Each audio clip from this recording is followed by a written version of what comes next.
Welcome back. This is Dr. Tom.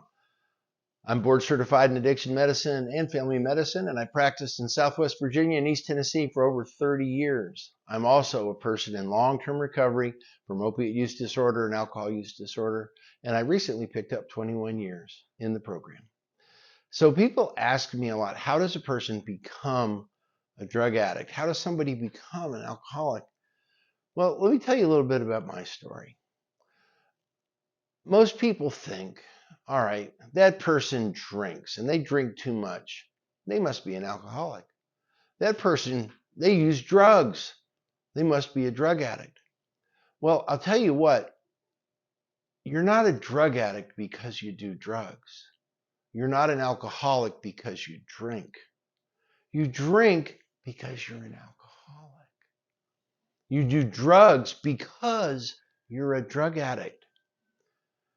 Bio, psycho, social, genetic tendencies. They've studied this at length. There's significant genetic connections. There's significant single nucleotide polymorphisms that could be identified that qualify somebody to be very likely that if they start drinking, they will continue drinking. So what makes a drug addict? I remember in my life, before I ever had a drink, before I ever took the first drug, I knew I wasn't right. I didn't feel right. I wasn't comfortable in my own skin. I always hurt, I always ached, I didn't like crowds. When I took my first narcotic, I was 13 years old. I had Osgood-Schlatter's disease in my knees. They hurt really bad. I was a football player. I was captain of the football team playing Pop Warner, Sudbury, Massachusetts. And I was given Darvocet. Non-addicting, not abusable, Darvocet. And they gave me a bag that was filled with bottles, and there were 4 in each bottle. And my mom handed them to me because she said, well, they're not addicting and they're not abusable. And it said on the bottle, take 2 every 4 hours. And I did that, and I looked around and I said, oh my God, is this how the rest of you people feel? Do you feel like this all the time? I feel normal. It made me feel normal. And I figured if it said take 2 every 4 hours, I could take 4 every 2 hours and it would probably be better. And it was better. Because more is always better. And too much is never enough. I remember I was 12 years old, living in Sudbury, Massachusetts. Me and my buddy Mike, hanging out down by the Good Now Library.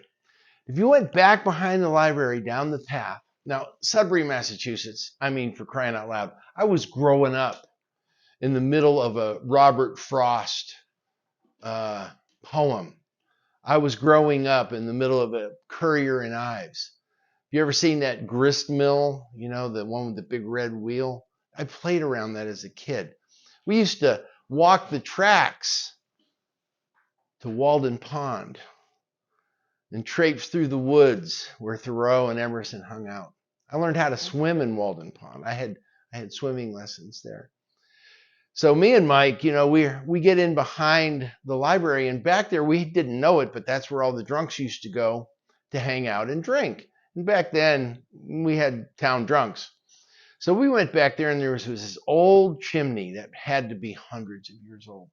And all around the chimney is where all the thugs would hang to smoke cigarettes. And there were about 100 of these little mini bottles, right? Like you used to get on an airplane. So we took the mini bottles and we poured them all together. It had to be 15 different varieties of booze. And we each got ourselves a bottle. And we held our noses and slammed it down. It was the most god-awful thing I ever tasted in my life, ever. And we looked at each other and our heads were spinning, and I promptly vomited and puked. And on it went. And I laid on the ground, moaning with just puke.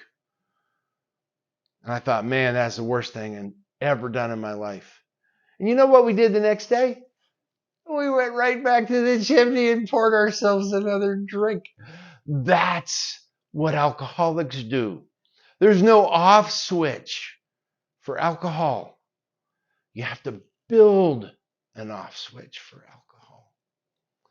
So that's how I got started. And that's how most alcoholics or drug addicts will tell you that they got started. So that they didn't feel right. They didn't like the way they felt. When they did drugs, they felt better. And the drugs work. And the alcohol works until it doesn't work. And then you're doing ugly things to get drugs. And then you're going through cold turkey withdrawal. And then you're stealing from your parents or your friends. And you go to somebody's house and the first thing you do is go to the bathroom and dig through their medicine cabinet. You guys know what I'm talking about. That's what the disease does to us. And that's why it's so amazing when you find the answer and you find the cure. Thanks for joining us. This is Dr. Tom. If you like this content, please hit like, comment, subscribe, ring that bell, share, and check out the suggested videos if you would on the way out. Thanks again.